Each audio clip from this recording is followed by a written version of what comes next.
So a couple of months ago, I was browsing YouTube Shorts just killing time, when I suddenly came across a video showing off some gameplay of Earthbound. Now, as you can tell from my channel name and my little Porkybot Sona, I love the Mother series. Ever since I was a kid, I've been enamored by the humor, world, characters, and story of all three games.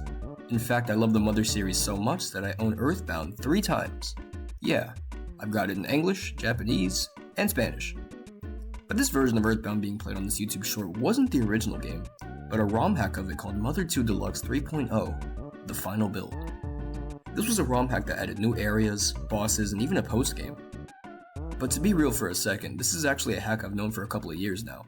I mean, as a huge fan of the series, I'm always looking for new ways to play the games. But one thing I heard over and over again about this is that it's really, really hard. Now, I'm no monkey Ness, but I do know my way around Eagleland, and as someone who's been playing RPGs for years, I personally don't think Earthbound is the most challenging game out there, so let's give this a shot. It can't be that bad.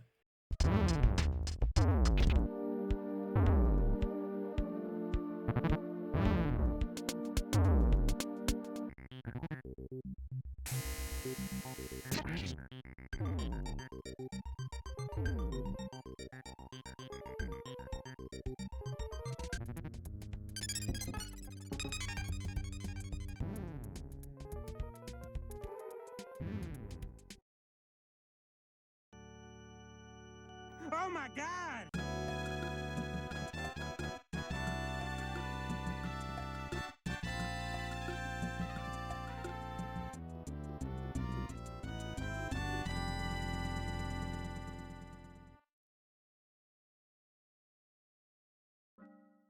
If it wasn't already obvious, Mother 2 Deluxe 3.0 is a major overhaul of the original Earthbound, or Mother 2 if you're very annoying. This hack was created by a guy named Messianic, who has been in the Mother hacking scene since the Stone Age. What started out as a hard mode hack for Earthbound soon spiraled into a very large project spanning over 10 years of updates, revisions, bug fixes, and people complaining about it being way too hard. Now, Messianic himself may be seen as somewhat of a controversial figure to some in the Mother community, but my goal with this video is purely to talk about the hack and how it shakes up the original Earthbound experience for better and for the worse. There's a lot of internal beef and controversy within the PK hack community, and I'm honestly not the one to tell that story, so if anyone out there wants to make a Turkey Tom style drama video, be my guest. With that out of the way, let's actually get into the hack proper. Now, what's the deal with Mother 2 Deluxe 3.0, the final build? It's for all intents and purposes a harder version of Earthbound with some quality of life updates. The setup, characters, plot beats, those are all the same. You gotta find 8 melodies, explore the world, fight some vomit, we all know the deal. There are tons of great Earthbound videos on YouTube already, so this is mainly for people that have already played the game. And if you haven't played Earthbound and you just want some background noise while you do something else, happy to be of service. Well, for starters, let's start with what's new here. We've got some new window flavors to spice up the text boxes. I went with grape. We have 3 new difficulty options, starting with casual mode, which gives you a slower rolling HP bar and enemies that take it a little bit easier on you, just a little bit. We got Deluxe Mode, which is the mode that you should be playing on, as it's the intended difficulty for this experience. And finally, we have Insane Mode. And to be honest, guys, this is probably the most evil, hate-filled, demonic version of Earthbound you can play. The rolling HP bar doesn't actually roll anymore, so all the damage you take is instantaneous, and every item just costs double than the amount it normally would in the original game. If you can beat this mode, consider yourself a beast among men, because that is no small feat. But if I'm being completely honest here, beating Deluxe Mode is no small feat either. But I'll get back to that in a second. The original mode is the closest thing you can get to vanilla Earthbound with the same stat growth and enemy attacks as the original game, but with all of the quality of life stuff. So if you want to replay Earthbound with a run button and some moving sprites, this is not a bad way to do it. But there are some major differences that shake up the original experience that I'll get into right now. From the start, the name of this hack kinda gives it away, but this hack is based off the Japanese version of Earthbound, Mother 2. Which means Rad gets the last laugh after all, huh? Man. Anyway, this also means that the dialogue reflects the Japanese script and all of the censored stuff in the American localization is now uncensored. And I'm of two minds with this because this is essentially the most pure and authentic version of Mother 2 that you're going to play when it comes to the creator's original vision. But because the dialogue is uncensored, there ends up being a lot more out-of-pocket dialogue exchanges that feel kind of out of character for this game, at least in my opinion. This is definitely a me thing, but as someone who grew up with the English version of this game, I'm used to Nintendo removing references to alcohol and dirty jokes and all that stuff, But in this uncensored patch, you're going to see characters curse more, Jackie's cafe is changed back into a bar, and Ness is naked in Magic Hand again. Let me know what you guys think about this in the comments, because again, this is not a diss towards the hack, because there's a lot of Earthbound hacks that do this. But to me, I just prefer the version I grew up with, man. I know this is the closest thing to Itoi's vision, and I respect that, but listen, man, I'm a little biased, I'm not gonna lie. This is definitely going to be a controversial topic when it comes to this video, and I know a lot of people hate it when Japanese games get censored, but a small part of my mind did think about those edgy manga fan translations that add a bunch of cursing for no reason. That's enough about the dialogue, though. Let's talk about some of the quality of life stuff. What you'll probably notice first is the aforementioned run button with unique running animations for almost every party member. You'd be shocked at how much personality a run button can add to these characters, but it really does add a lot of charm to these guys. That said, the inclusion of a run button makes the other speed up options in this game more unnecessary than ever. Skip sandwiches are decent healing early on, but honestly, I wouldn't even bother with getting the bike if you're going to play this. Every NPC also has diagonal sprites when walking or talking to them at an angle, which is a nice touch if you wanted to see Porky's mom from a new perspective. This also crosses over into enemy sprites, as now every enemy has unique overworld sprites, so now you can actually tell what you're fighting before the battle starts. I mentioned this earlier, but as soon as a battle starts, you'll notice that enemies actually move now. And to be completely honest, this is one of the coolest parts of the whole hack. I just love watching these guys do their thing. Every time a battle starts, I always spend a minute just watching their animations. Some of the bosses move, but most of them don't.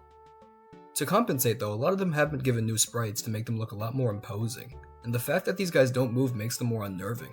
The developers also decided to give some moments in the story some more importance with these cinematic black bars that appear when talking to important characters to the story.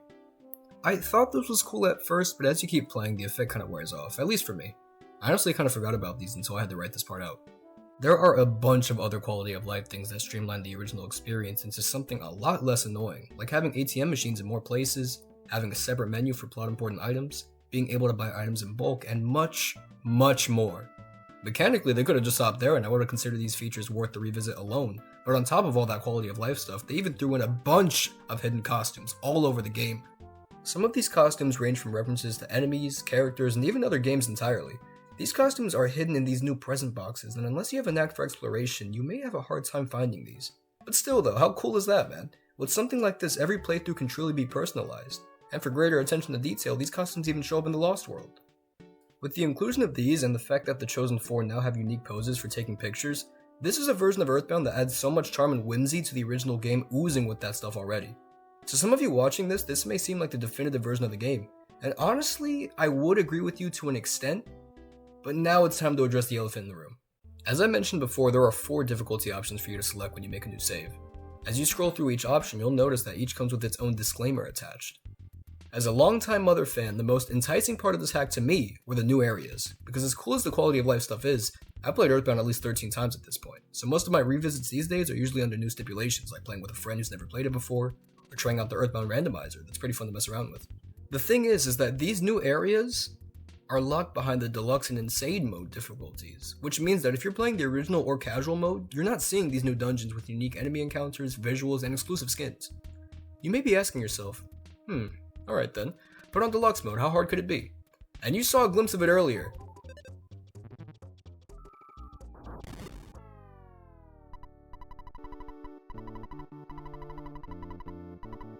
Yeah. Deluxe mode rebalances the entire game with everything from a gameplay aspect seeing a huge facelift. New enemies, new attacks, new abilities, new weaknesses, and so many new ways to die. Most enemies are going to attack you twice in one turn, attack you as a counter to being killed, and set up shields any chance they get. Gygus' influence must be on its highest setting because Eaglein has never felt so dangerous. Also, because this is based off the Japanese script, I guess I should be calling him Gyig? Gyig? Regardless though, enemies are going to be flooding the streets no matter where you go. On it, Tucson, Forsyth, there's not one safe spot on the planet for these kids. It doesn't help that because of the increased enemy count, the game can start to lag like crazy and at really unfortunate spots too. It can be very rough. A lot of enemies, mainly the Starmen, are rocking some classic moves like PK Beam from Mother 1. And if you've played that game before, you better start sweating, son, because PK Beam has to be one of the most annoying attacks in history. Unlike Mother 1, you only have one Franklin badge, so everyone else not holding one is pretty much taking mortal damage when they get hit by this, if not just dying instantly. For how much Messianic hates Mother 1, it's kinda weird that he would even bring this back, but hey man, it's your hack, not mine. One word of advice I have for anyone that wants to play this on Deluxe mode: stock up on pizza. Ness learns party-wide healing around level 70, which means for most of the game you have no decent way to heal the entire party after getting hit with a wave of damage. This is Earthbound for the thinking man. You need to approach your battles with strategy, and you gotta plan things out. And by strategy, I mean grinding. While I do think that planning ahead is beneficial to some degree, your level being high enough is way more important. The early hours of this game are going to show you that full sail, dude. You're not going to beat the police force or even Frank without 20 to 30 minutes of grinding. It might even be longer than that, because if an enemy calls for help, you're essentially cooked. As soon as you find a good spot, activate your speed up feature and grind away, buddy, because it's going to be a while. When I got to Scaraba for the first time, you bet the first thing I did was look for those criminal worms that give you a bunch of XP for beating them. I tell you, man, I was searching the desert for those worms like a maniac. Now, to be fair to this hack, it does give you a lot more defensive options than the original game in the form of the pendants. These were something that was always in the original game, but aside from the fire one, I never really used them that much. After you beat Belge in this, you gain access to all sorts of pendants to purchase at the shop, and these can help you with resistances to certain elements like fire, ice, flash, and all that. And it's clear the game wants you to use these, but I'm gonna be completely honest here, I did not find them super useful. See, the thing is that most bosses have a lot of different ways to hurt you. Say, the Kraken for instance. He has an attack where you can breathe fire on the entire party, right?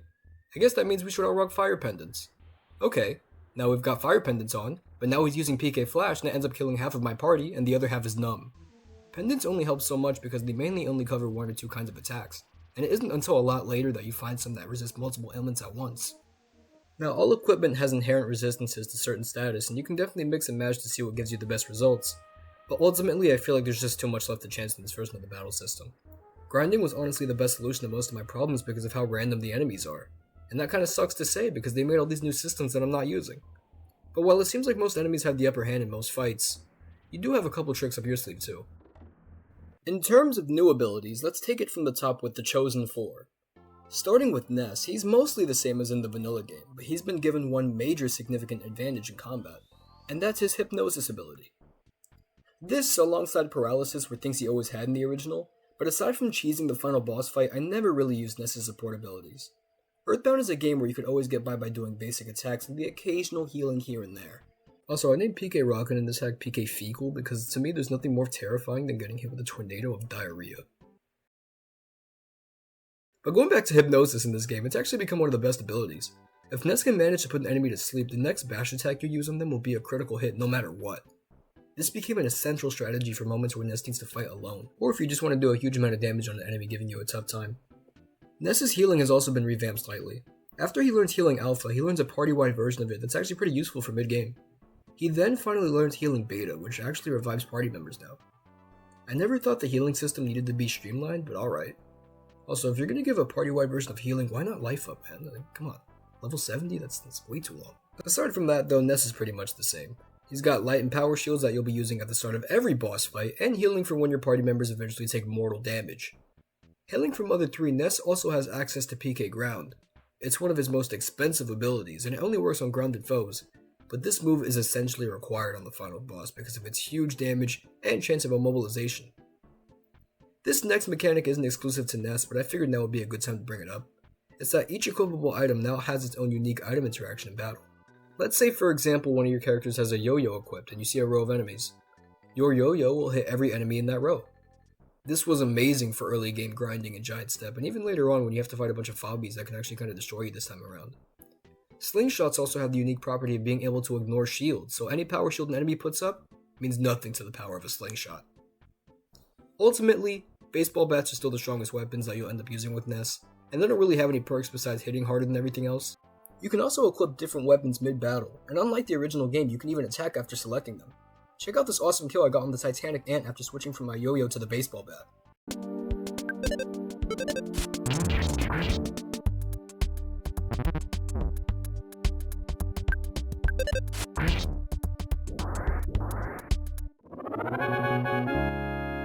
Yeah, that felt good. It almost made me forget that I was fighting that guy for like 15 minutes. You still have to deal with the questionable accuracy of some of these weapons, but I like that each weapon has its own unique perks that make you think twice about choosing what to buy at each weapon shop. It's a good change. Moving on to Paula, she's been considerably buffed compared to the original. She was arguably the strongest party member in the original team, but she's been made even stronger due to PK Fire and Thunder actually becoming useful. To be fair to Fire though, it had its niches in the original game against rows of enemies, but now PK Fire has the possibility to engulf an enemy in flames just like Mother 3. The damage you can get from pulling this off is honestly unreal, and it's pretty much required to win some boss fights. I actually really like the fight against Shroom and how you have to burn him faster than he can heal himself. I found that to be a fun challenge. PK Thunder is also a lot better, but don't get too excited. Thunder in the original game was pretty hit or miss, to be honest. I mean, it had terrible accuracy, but it was pretty cheap, so no one cared. This time that still applies, but the accuracy is like 2 out of 5 instead of 1 out of 5. I understand that PK Thunder is a move that's best used when you're up against a lot of foes, but when you're fighting one mechanical enemy that's weak to Thunder, it can be very frustrating watching it whiff over and over and over again. Also, you guys ever wonder where the Thunder that misses goes? PK Freeze is still a great option for doing solid damage with a small chance of solidifying an enemy, which I'm glad to see still works, but I'm also glad to know it's not the only viable option anymore. Aside from that, she's got her magnet for draining PP, her offense up for the team and defense down for the enemies, and shields against PK attacks that you want to put up against every boss fight. Now Jeff has probably seen the biggest overhaul out of all the characters. In the original game, Jeff had a mechanic tied to his IQ stat that would allow him to fix certain broken objects that could be used in battle. Some of these were new weapons, and some of these were items like defense showers that could easily buff your defenses and stuff like that. In this game that still applies, but now Jeff has been given an entire new menu option in battle that allows him to use his creations the same way Duster uses his thief tools in Mother 3. And if you remembered how good some of those were in that game, I would argue that they're even better here. Some of the things Jeff can create are just insane. He can create anti-PSI machines that force enemies to stop using their nastiest attacks, slime generators to immobilize certain foes from attacking, neutralizers to debuff enemies that buff themselves and debuff you, shield killers that hurt enemies when a shield breaks, a flamethrower which is essentially a free PK fire that almost always engulfs an enemy, and much, much more. This, ladies and gentlemen, is what I like to call Jeff-bound. Jeff can even check enemies to see what they're susceptible to in combat, which is something I suggest you do every battle. Jeff's tools are amazing, make no mistake, but I would actually argue that they're essentially required. Jeff needs these tools because not only are most enemies putting up shields and increasing their offense right away, but these enemies are mostly going to be immune to Jeff's base attacks. Jeff can still make use of super bombs and pencil rockets, but they end up missing more than anything, and Jeff can't hit as hard as Ness, which makes him very dependent on these tools that he can only make if his IQ is high enough. Another huge problem I have with these tools is that they be having like 10% accuracy on bosses, dude. This means that you'll be able to solidify the enemy once or twice and spend the rest of the battle trying to pull that off again and again. In Earthbound, I never usually worry about this, but in this playthrough I ended up giving almost all my IQ capsules to Jeff, because without the Jeff tools, you're honestly making the game way harder on yourself. The segment where it's just Ness and Jeff alone highlights this the worst in my opinion. All of the encounters just boil down to Jeff spamming his tool abilities, praying to God that they hit, and doing all the real damage with Ness. It can be very frustrating playing the game like this, especially when you know Jeff's tools can't work against the enemy. But then you just trap yourself in the cycle of chasing the dragon, just hoping that these tools work, man. It's the worst. Overall, I think Jeff is a character with a lot of strengths, but a lot of weaknesses. I like the tool system, but I just wish it worked. That leaves us with Poo. Poo is honestly the character I have the most mixed feelings about. Poo's moveset has been changed pretty significantly from Earthbound. Instead of being a decent mix of Ness and Paula's abilities, Poo now has exclusive access to PK Beam, which is a fantastic attack, and fairly cheap in terms of cost. He still has access to Starstorm and Revival Healing like Ness in the original game, but now Poo also has access to Refresh from Mother 3. This restores HP and PP every turn, and 4th Dimension Slip from Mother 1, which allows the party to escape any battle without fail. These abilities are pretty useful, and I would kinda argue that Poo is better in this version than he is in the original. Poo still has access to his mirror ability, but it's been buffed significantly, so now it works 100% of the time against normal enemies. If you ever run out of PP with Poo and a boss spawns in enemies, it's not a bad strategy to transform into one of them to get free PK attacks out of it. Since enemies are attacking twice now, Poo also attacks twice when he turns into them, which means he'll be doing more damage that way in the long run. Poo can also equip normal equipment now instead of just being restricted to his exclusive gear like in the original, which makes him a lot more versatile. You can still only equip the Sword of Kings as a weapon, so if you want to grind for that, go ahead, more power to you. I've got a life to live. He also has another new ability called Mantra, which makes it so that he doesn't get targeted by single hit attacks, but I didn't end up getting this ability for a couple of reasons. 1. Most enemies attack the entire party, so Poo not getting hit by single hit attacks didn't sound that useful to me. 2. To even unlock this ability, you need to fight Poo's master several times on a one-on-one battle that, with Poo alone, is pretty tough. And 3. This is the main reason why I'm so mixed on Poo in this version. He's not really a character that I wanted to keep alive. Here's the deal. Poo's got some pretty great attacks and healing options, but aside from PK Beam, they're all pretty expensive, and Poo has the smallest amount of power points available compared to Ness or Paula. This makes Poo a lot more resource hungry than other characters, and thankfully he's been given some more options to help him restore those power points with refresh and healing items, but ultimately I found myself running out of power points a lot with Poo. And without those, he's really just another punching bag for the bosses to beat on. This is gonna sound kinda crazy, but I think Jeff's tools are more useful than Poo is as a character. I know that's wild to say, and I know I was going in on Jeff too because his accuracy is so low, but when Jeff's things work, they work. I mean, they can easily turn the tide of a battle, and Poo doesn't really have it like that. And that's our party. Some cool changes here and there, and I'd say that these kids are mostly equipped for the journey, but it's kind of a shame that the bosses disagree. If you've played this game before, then the bosses are about what you would expect from the original game. You've got 8 sanctuary bosses to fight and several plot-related bosses along the way. Like I mentioned before with Shroom, I actually like how some of the bosses introduce new strategies that you need to figure out if you want to have a better chance at beating them. Even when you do know how to win, that doesn't change the fact that a lot of these bosses can be a slog to get through, dude. The Trillion Age Sprout, for example, his boss fight was nothing crazy in the original, but you can call in so many enemies now that the game can't even handle it. The department store monster was brutal. Not only can he destroy you with powerful freeze attacks, but he can even diamondize you, which really sucks at this point in the game. This is one of those moments where I feel like Jeff's tools are required, because unless you have the anti-PSI machine, you're going to have an extremely difficult time with this fight. Easily the most miserable boss fight in the whole game is Thunder and Storm. Between their tornadoes that can instantly kill you, their hailstorms, their thunderbolts, all of it, dude, it's a nightmare. And having Ness die in these boss fights really sucks because he's the best healer. If he goes down and you got no way to bring him back, that's a reset. And when Ness dies, I'm miserable, dude. It's crazy, because this is the 6th Sanctuary boss, and it's easily the hardest in the whole game. Yeah, Electrospectre and Carbon Dog weren't all that bad, all things considered, and they even gave Carbon Dog this awesome transformation sequence for when he turns into Diamond Dog. Another awesome addition is in Magicant. The screen gets more red as you get closer to Ness's Nightmare, which I thought was really cool. Ness's Nightmare even has a new sprite to reflect the fact that this is a one-on-one match with yourself, and I think that's a neat touch. In general, I want to say I didn't mind most of the bosses that much, and there are only a handful that I was stuck on for a while, but those roadblocks were the definition of unfun, man. Just 30-minute pace breakers that require more luck than strategy. I didn't go into Gygas that much because he is the final boss, and him being difficult is expected, but even then I think they went a little overboard with how swiftly he can solidify your entire party and instantly kill you whenever he feels like. To be completely fair to the devs, this is something they're working on in the background, and at the time of the script being written, the game is on version 3.0.7, and they did address a lot of the complaints I had towards some of the bosses, so it's cool to see the devs taking feedback on some of the more unbalanced aspects of this. But no amount of patches will ever fix the fact that this is a much more grueling experience than the original game, designed only for the most dedicated Mother fan. There may be some of you watching this that are up to the challenge, and others that just got sick of the idea of playing through this, but that's ultimately the kind of game that Mother 2 Deluxe is. With the main game out of the way, let's talk about what you guys are most likely really here for. The brand new stuff. It's what interested me the most when I found out about this hack. So, how does it hold up? Now, being real, I think the optional dungeons are the best part of this hack, so if you don't want them spoiled for you, I suggest skipping to this part in the video. I'll also be discussing the post-game since it isn't very long, and I figured it'd be best to lump it in with the dungeons.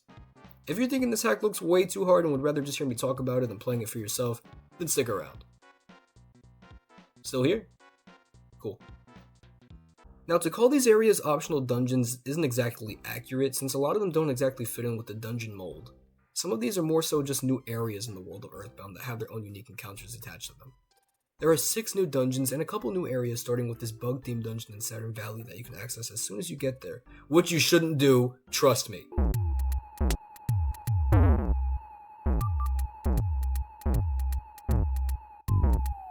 This cliff dungeon on the way to Foreside from 3 is full of enemies from Mother 1. There's a new burger shop in Moonside that you can visit now that Moonside is fully traversable in this hack instead of being a maze like in the original, and it's home to a boss fight against some mini Mani Mani statues. That fight was brutal, by the way. There's a new Arctic dungeon in Winters that's home to these caveman fellas, a casino in Summers that actually has a really cool twist for a boss fight that I found really clever actually, a secret factory in Deep Darkness home to some of the meanest robots you'll ever face, and finally one more dungeon in the deepest corner of Ness's mind in Magicant. Outside of these dungeons, there's also a couple new optional fights that are totally missable if you don't know about them, which is kinda cool in a way. It harkens back to the past when people would just spread rumors of secret encounters in games we played growing up.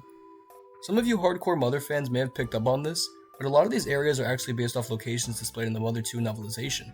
The cavemen, the casino, the flies, those are all actually based off things from the book. which is pretty cool. It really makes this feel like a version of Mother 2 that takes bits and pieces of all of its history, and it had a lot of fun exploring these new locations. The nice visuals of the frozen caves, the awesome underwater tunnel in the casino, almost all the new enemies in Magicant were super clever. Instead of magic butterflies, Magicant is home to tragic butterflies that give you anxiety and light you on fire. It also has these guys that attack you by running into you, and I found that pretty funny. Exploring new areas in one of my favorite games after playing it so many times is a feeling like no other, and this hack delivers on that front. A lot of these new areas don't overstay their welcome, and they all have their own bosses. And these bosses all have the same problems as the ones in the base game, where they can just instantly destroy you if you aren't ready, which is why I figured it'd be best to tackle these with a full party. Don't even try to do these as soon as you can, because you will get destroyed very fast. It's just so disappointing to me that all this new content is locked behind such a difficult mode. I understand that the whole point of this setup is that the creator wants you to work for all this cool stuff, but I feel like it's asking way too much of the player just to go through all this just for some new bosses. As a fan, I'm excited to see this new stuff, but for someone who isn't already obsessed with this franchise, I can see it being a hard sell. I'm glad I experienced these new areas, but once you see them once, I'm not sure it's worth a replay just to see these again. As far as the post-game goes, it actually starts right after you beat Gygas and get a letter from Porky telling Ness to come and get him, wherever he is. This inspires Ness to run outside and look for Porky, which leads him to where the meteorite landed at the start of the game. It's a cool full circle moment, even though the original game already did that, but whatever. Porky shows up and taunts Ness and transports him into a strange in-between dimension that was created after Gygas was defeated. Porky gloats about how he's going to work to build a world where people love and worship him and how he wants Ness to come with him, but he needs time to build up his forces. While he does that, he leaves Ness to wander around this giant maze full of incredibly strong enemies and rooms that look practically identical to each other. The goal here is to explore the maze and find some sort of way out.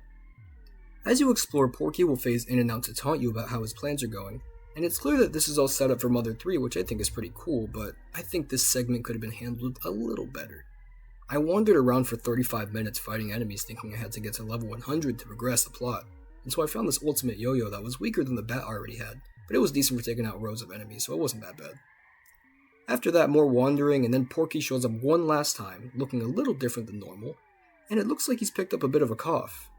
Porky is ready to rule his future empire, but he can't do it without his only friend by his side, so the two engage in one final battle.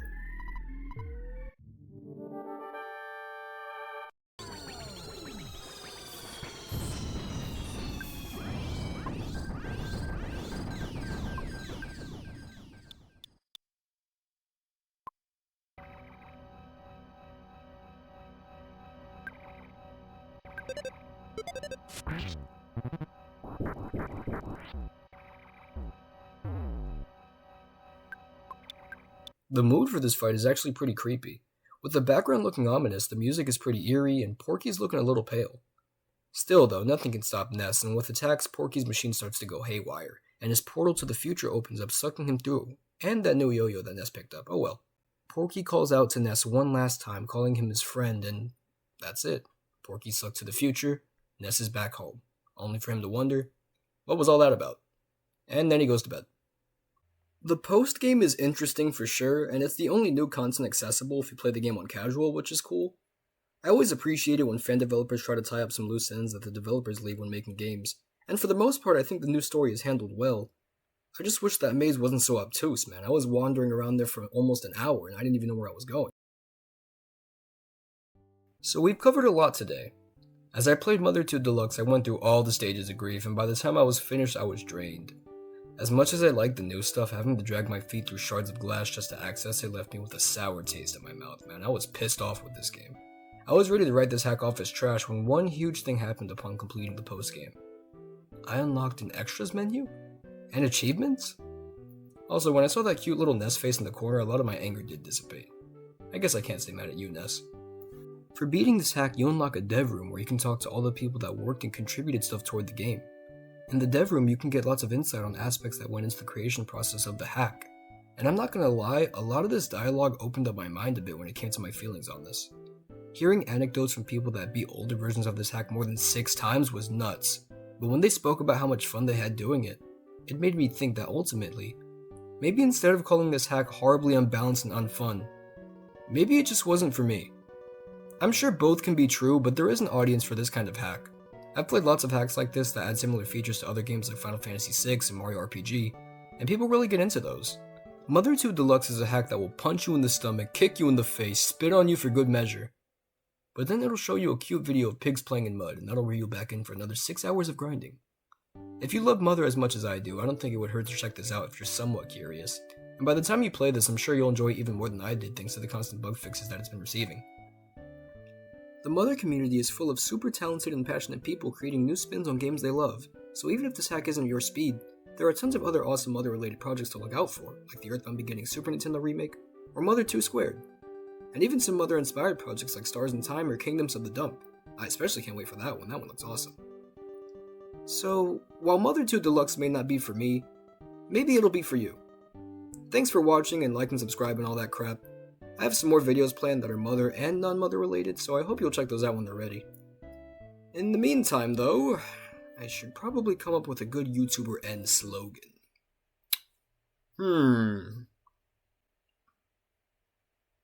Man, I got nothing.